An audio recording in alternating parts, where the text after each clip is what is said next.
Hi friends, आप सभी का स्वागत है। देखिए, आपने थंबनेल पढ़ लिया होगा कि मैं आज वो सारा बात करने जा रहा हूँ जो एक मतलब जैसे आप सपोज करो फर्स्ट जॉब आपका होगा या फिर फर्स्ट अटैम्प्ट होगा, सेकंड अटैम्प्ट होगा, आपने काउंसलिंग नहीं करवाया है या फिर करवाया भी है तो मतलब कोई आइडिया नहीं कि काउंसलिंग कैसे होता है, क्या होता है, नहीं होता है। सारा कुछ आपको आज मैं बताने वाला हूँ कि काउंसलिंग कब स्टार्ट होगा, बिहार में नहीं होगा, ऑल इंडिया में कब होगा, मतलब कंप्लीट बात क्या क्या काउंसलिंग में ध्यान रखना होता है, क्या डॉक्यूमेंट लगते हैं, सब कुछ एक एक करके आराम से बात करने वाले हैं। आप पूरा वीडियो को देखो, आपको सारा कुछ क्लियर हो जाएगा, ठीक है। और फिर यदि कोई क्लियर ना होगा तो व्हाट्सएप नंबर भी वीडियो के लास्ट में देंगे, आप मुझे डायरेक्ट कॉल करके डायरेक्ट मैसेज करके बात कर सकते हो, आपको कोई दिक्कत हम नहीं होने देंगे, ठीक है। लास्ट ईयर में सारा कुछ बताए थे, इस ईयर में बताएंगे। आप पहले वीडियो ध्यान से देखो, आपको सारा कुछ, ताकि एक बार देखो आप किसी दूसरे से भी काउंसलिंग करवा रहे हो तो एक बार आपके नॉलेज में भी थोड़ा सा होना चाहिए आखिर प्रोसेस होता कैसे है, ठीक है। तब आपको थोड़ा सा अच्छा रहेगा, नहीं तो आप कहीं भी ठगे जा सकते हो, ठीक है। इस बात का आपको ध्यान रखना है। आप पहले सुनो कि काउंसलिंग कैसे होता है। देखो, होता क्या है बिहार में कि जैसे ही अभी एग्ज़ाम 1 ईट का रिजल्ट आ गया, अब क्या होगा, मुझे उम्मीद है कि मोस्ट प्रोबेबली जुलाई के फर्स्ट वीक तक काउंसलिंग बिहार में स्टार्ट होगा, यदि री नीट नहीं हुआ तो, ठीक है, स्टार्ट होगा। और स्टार्ट होने पर पहले सबसे पहले क्या होता है कि एक नोटिस जारी होगा कि नोटिस जितनी जारी होगा उसके मे बी 5 दिन, 4 दिन, 6 दिन के बाद काउंसलिंग स्टार्ट होने का बात चलेगा, ठीक है। और 6 दिन के बाद स्टार्ट हुआ समझ करो, तो फिर आपको लगभग फिर से 6 दिन या 7 दिन का समय दिया जाएगा उसके बाद कि इतने दिन तक आप अपना पर्सनल डिटेल भरिए, चॉइस फिलिंग कीजिए, सिक्योरिटी मनी डिपॉजिट कीजिए, और एक फॉर्म आता है पार्ट ए पार्ट बी, वो दोनों डाउनलोड कीजिए। 4 स्टेप में पहला स्टेप आप अपना पर्सनल डिटेल डालिए, डॉक्यूमेंट वाला कुछ कीजिए, प्रीफ्रेंस ऑर्डर और चॉइस फिलिंग जो डालना है। प्रीफ्रेंस ऑर्डर मतलब आप कौन सा कॉलेज पहले लेना चाहते हैं, कौन सा बाद में, ये बहुत इंपॉर्टेंट है साथियों, बहुत ज़्यादा। प्रीफ्रेंस ऑर्डर एक बहुत इंपॉर्टेंट है कि आपके मार्क्स पे आपको कौन सा कॉलेज मिलना है वो आपको मिल जाए। यदि आप प्रीफ्रेंस ऑर्डर गलत डालोगे, चॉइस फिलिंग गलत करोगे, तो जो कॉलेज आपको मिलना है ना वो आपके मार्क्स पे नहीं मिल पाएगा, आपको ये ध्यान रखना है, ठीक है। मतलब सपोज करो आपका मार्क्स 680 है और आपको NMCH मिलना है पटना का, आपको यदि आप प्रीफ्रेंस ऑर्डर गलत कर देंगे, आपको NMCH नहीं मिल के आपको भागलपुर का जेल NMC मिल जाएगा या फिर DMCH मिल जाएगा या मधेपुरा, पूर्णिया, बेतिया कुछ भी मिल सकता है, आपको NMCH नहीं मिलेगा। तो ये मिस्टेक नहीं करना चॉइस फिलिंग में। ये कैसे क्या करना है भी आगे हम बताएंगे आपको, ठीक है। पहले बात ये क्या क्या ध्यान रखना है ये भी सुनते चलिए आप वीडियो में। चॉइस फिलिंग और प्रीफ्रेंस ऑर्डर ध्यान रखना है। पर्सनल डिटेल जब आप फर्स्ट नंबर में भरोगे तो उसमें आपको बहुत सारा ऐसा रहता है कि पूरे येस और नो में बस आंसर देना होता है। मतलब जैसे आप पर्सनल डिटेल, नाम, गाँव, ये सब सारा कुछ पूछेगा आपसे, ठीक है, फादर्स नाम, मार्क्स वार्क्स सारा। फिर उसमें कुछ बहुत सारा 5-6 क्वेश्चन जिसमें येस और नो सिर्फ भरना होता है। तो वहाँ पे बहुत सतर्कता बरतना होता है कि आप क्या भर रहे हो, यस किस में भर रहे हो, किस में नो भर रहे हो। तो आपको आइडिया नहीं है तो आप बिना किसी से पूछे यस और नो नहीं भरेंगे, ये बात आप ध्यान रखिए, ठीक है। जिसको काउंसलिंग का जानकारी है उससे आप पूछ के भरेंगे, ठीक है। मैं 3 साल से काउंसलिंग करवा रहा हूँ तो मुझे सारा आइडिया हो चुका है कहाँ पे बच्चे मिस्टेक करते हैं। तो मेरे 3 साल का आप आज एक्सपीरियंस सुनने वाले हो, ठीक है। आप व्हाट्सएप नंबर लास्ट पे देंगे, आप हमसे पूछ लेना कॉल करके, मैसेज करके, भैया कैसे क्या करना, ठीक है। आपको सारा कुछ पता चल जाएगा, ठीक है। आपको मैं काउंसलिंग खुद भी कर सकता हूँ या फिर आपको गाइडेंस भी दे सकता हूँ लास्ट राउंड तक, ठीक है। आपको कोई दिक्कत नहीं होगा, ठीक है। आपने ये सुन लिया चॉइस फिलिंग के बारे में। उसके बाद होता है सिक्योरिटी मनी रिपोर्ट। देखिए, सब कैटेगरी वाइज सिक्योरिटी मनी अलग अलग होता है। प्राइवेट का अलग होता है, गवर्नमेंट का अलग होता है, डेंटल का अलग, सबका अलग अलग होता है कैटेगरी वाइज। देखो, जो गवर्नमेंट में करवाते हो, चाहे डेंटल करवाओ या फिर BDS, वेटनरी, BMS, MBBS कुछ भी करवाओ, उसमें मैक्सिमम 10,000 और मिनिमम 5,000 लगता है। मतलब कैटेगरी वाइज जनरल वालों को, EWS को 10,000 लगता है, बाद बाकी सबको 5,000 लगता है, ठीक है, ऐसे करके। उसके बाद देखो, सिक्योरिटी मनी जब आप डिपॉजिट करोगे तो ध्यान रखना, आपका पहला इंपॉर्टेंट बात है कि जो जिस बैंक से आप करोगे वो बैंक SBI का होना चाहिए, पहला पॉइंट, ठीक है। ये क्यों कह रहा हूँ अभी आपको समझाएंगे, ठीक है। पहला पॉइंट SBI का होना चाहिए, नहीं है तो बना लीजिए आप। दूसरा कि जिस नंबर से आप काउंसलिंग करोगे ना वो नंबर आपका हमेशा के लिए होना चाहिए, जब तक MBBS करोगे तब तक के लिए, एक तरह से मिनिमम हो तो आपके एडमिशन प्रोसेस तक, ठीक है। मिनिमम कब तक, जब तक आपको पूरा एडमिशन कंप्लीट ना हो जाए तब तक वो नंबर आपके पास रहना चाहिए। दूसरा बात, यदि हो सके तो जब तक आपका पूरा MBBS जर्नी कंप्लीट ना हो जाए, या BDS, BMS जिस भी एडमिशन ले रहे हो, पूरा कॉलेज लाइफ जब तक कंप्लीट हो जाए वही नंबर आपके पास होना चाहिए। दोनों में से मिनिमम बता दिया मैंने कि जब तक आपका एडमिशन ना कंप्लीट हो, दूसरा जब तक कि पूरा डिग्री कंप्लीट ना हो, ठीक है, वो नंबर होना चाहिए। और पहला मैंने बता दिया कि SBI का अकाउंट होना चाहिए आपका, ठीक है। और सुनिए कि ये जो सिक्योरिटी मनी है ये क्या होता है एक्चुअल में, जब आपका एडमिशन हो जाता है, ठीक है, उस केस में जाने तो आपको कहीं कॉलेज मिला ही नहीं, दोनों केस में आपका सिक्योरिटी मनी आपको वापस कर दिया जाता है, ठीक है। तो वापस करने का जो तरीका होता है ना, जिस अकाउंट से आप कटवाए होते हैं ऑनलाइन, उसी अकाउंट में आता है। आप यदि चाहोगे कि हम जिस अकाउंट से कटवाए वो सिर्फ दूसरे से पेमेंट करवाए थे या किसी और से कैफ़े वाले से करवा लीजिए, आपका वापस आ जाए, तो वैसा नहीं होगा। जिस अकाउंट से कटा था उसी अकाउंट में जाएगा, फिर आप चाहे कैफ़े वाले से कटवाए तो कैफ़े वाले के अकाउंट में जाएगा, आप उससे लड़ते रहो, आपका BCC बोर्ड कुछ भी नहीं सुनेगा। ये बात आप ध्यान, क्योंकि 2023 में बहुत सारे बच्चे पैनिक हुए थे। 2 लाख वाले जो प्राइवेट में दिए थे, 50,000 प्राइवेट डेंटल में, 10,000, 5,000, बहुत बच्चे परेशान हुए थे, ठीक है। एडमिशन लेने के बाद जिसको कॉलेज नहीं मिला वो भी, जिसको कॉलेज मिल गया वो भी बहुत परेशान हुए थे, ठीक है। और ध्यान रखिए, यदि कोई डॉक्यूमेंट में आप गड़बड़ी कर देते हैं, यस नो वाला क्वेश्चन जो बताया, उसमें यदि कोई मिस्टेक कर देते हैं तो आपका एडमिशन कैंसिल हो जाएगा दोस्तों। आपको अलॉट होने के बाद भी आपका एडमिशन कैंसिल हो सकता है। आपको कोर्ट भेज दिया जाएगा, आपको BCC ऑफिस भेज दिया जाएगा, आपका कैंसिल हो सकता है एडमिशन, ठीक है। बहुत परेशान हो जाओगे आप, ठीक है। और पटना बार बार आना जाना कितना हेक्टिक होता है ये आप समझ रहे हो। ये बात पहले मैं आपको सचेत कर रहा हूँ ताकि आप गलती नहीं करो। यदि आप पहले बार हो आपका, ठीक है, तो आप ज़रूर किसी जिसको काउंसलिंग का नॉलेज है उससे काउंसलिंग करवाना, खुद से मत करना। अगर कम से कम गाइडेंस दूसरे से लेके करना, ठीक है। खुद से कुछ मत भर देना, नहीं तो मिस्टेक होगा, आपको पता नहीं चलेगा लेकिन मिस्टेक हो जाएगा, ठीक है। बाद में पैनिक होने से कोई फ़ायदा नहीं, ठीक है। ये बात आपको ध्यान रखना है। और ध्यान रखिए कि जैसे ही आप सिक्योरिटी मनी पे कर दोगे, उसके बाद आपका पार्ट बी 2 फॉर्म खुलेगा वेबसाइट पे ही। वो दोनों फॉर्म आपको जब तक एडमिशन नहीं हो जाए तब तक डाउनलोड करके रखना है। उस पार्ट बी में वो सारा इन्फॉर्मेशन आपका रहेगा, जो आप फिलअप किए हैं, ठीक है, जो चॉइस फिलिंग किए हैं। चॉइस फिलिंग का एक अलग से स्लिप भी डाउनलोड करना है आपको, कोर्स के दौरान ही पता चलेगा आपको। चॉइस स्लिप जैसे भरोगे वहाँ पर रहेगा कि चॉइस जो आप फिलिंग किए हैं उसको आप लॉक करके डाउनलोड कीजिए। तो वो सारा प्रोसेस वहीं पर वेबसाइट पर ऑप्शन रहेगा, आप आराम से कर लोगे। तो चॉइस लॉक करने के बाद पूरा PDF डाउनलोड करना, किस नंबर में कौन सा आप कॉलेज डाले हो वो चीज़। लास्ट में पार्ट भी आपको डाउनलोड करके रख लेना है, ठीक है। वो भी बहुत इंपॉर्टेंट, ये सारा डॉक्यूमेंट बहुत इंपॉर्टेंट होगा। काउंसलिंग का टाइम एडमिशन लेना आपसे मांगा जाएगा साथियों, ये बात ध्यान रखिएगा आप, ठीक है।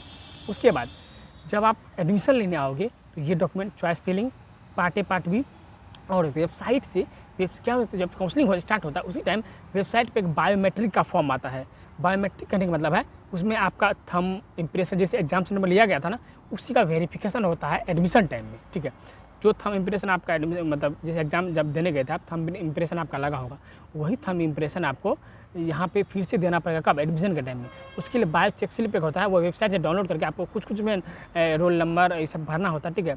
वहाँ पे आके लेके आना होता है। ये जो डॉक्यूमेंट आपको बता रहे हैं, ये सारा डॉक्यूमेंट आपको 3-3 कॉपी में ले जाना, ठीक है। और साथ ही फ़ोटो जो आप नीट में रखे थे वही फ़ोटो आपको कम से कम 20 छोटा वाला फ़ोटो और 2 कम से कम बड़ा वाला फ़ोटो, ठीक है। मैक्सिमम 3 मिनिमम 2 बड़ा वाला जो पोस्ट कार्ड फ़ोटो था वो आपको लेके जाना, ठीक है। 2023 से ही वो फ़ोटो मांगा जाने लगा है बड़ा वाला। आप सोच रहे नहीं मांगता है, लेकिन बड़ा वाला 2023 से ही मांगा जाने लगा, ठीक है। ये बात आप ध्यान रखेंगे। और देखिए, जब आप ये करोगे सारा, ये सब सारा डॉक्यूमेंट आप भर लोगे, ठीक है। उसके बाद क्या होता है कि जैसे आपका डेट ख़त्म हुआ ये फॉर्म फिलअप करने का, काउंसलिंग करने का, उसके बाद 10 दिन के बाद, लगभग 10 दिन के बाद आपका फर्स्ट राउंड का रिजल्ट आएगा, ठीक है।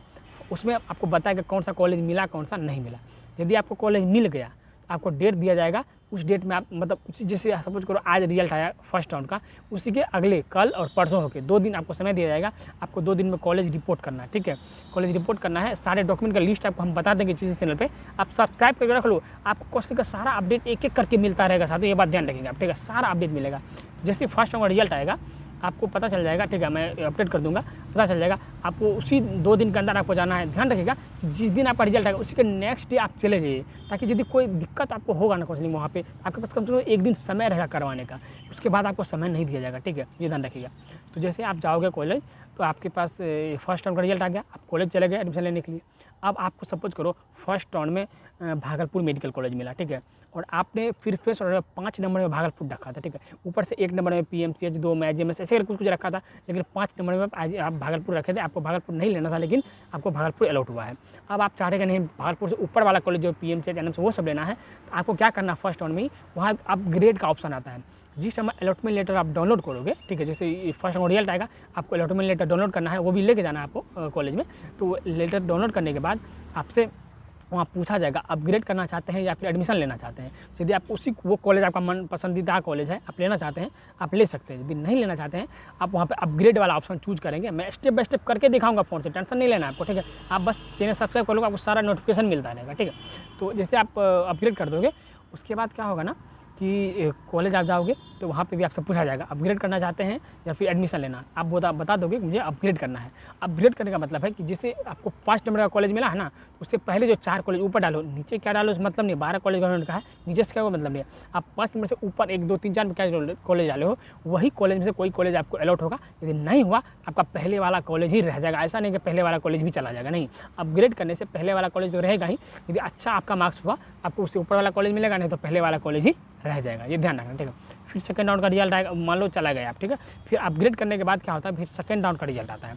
जो बच्चे फर्स्ट में पार्टिसिपेट नहीं कर पाए थे उसको सेकंड राउंड में मौका मिलता है पार्टिसिपेट करने का, और चॉइस फिलिंग का भी अल्टर करने का मौका मिलता है। लेकिन जो आपको कॉलेज सपोज अपग्रेड करना है आपको, तो जो कॉलेज आप पहले डाल चुके थे, ठीक है, जो कॉलेज आपको अलॉट हुआ है, यदि आप चॉइस फिलिंग अल्टर करना चाहते हो, मतलब जो कॉलेज अलॉट हुआ आपका वो नहीं लेना चाहते, ठीक है, तो उस केस में क्या है कि आपको ऐसा ऑप्शन नहीं मिलेगा कि आप वो कॉलेज नहीं लेंगे। आपको चॉइस फिलिंग फिर से आप यदि मॉडिफाई करना चाहते हैं second round of choice filling को, आपको पहले वाला कॉलेज रखना ही पड़ेगा चॉइस फिलिंग में, प्रेफरेंस ऑर्डर में, ठीक है।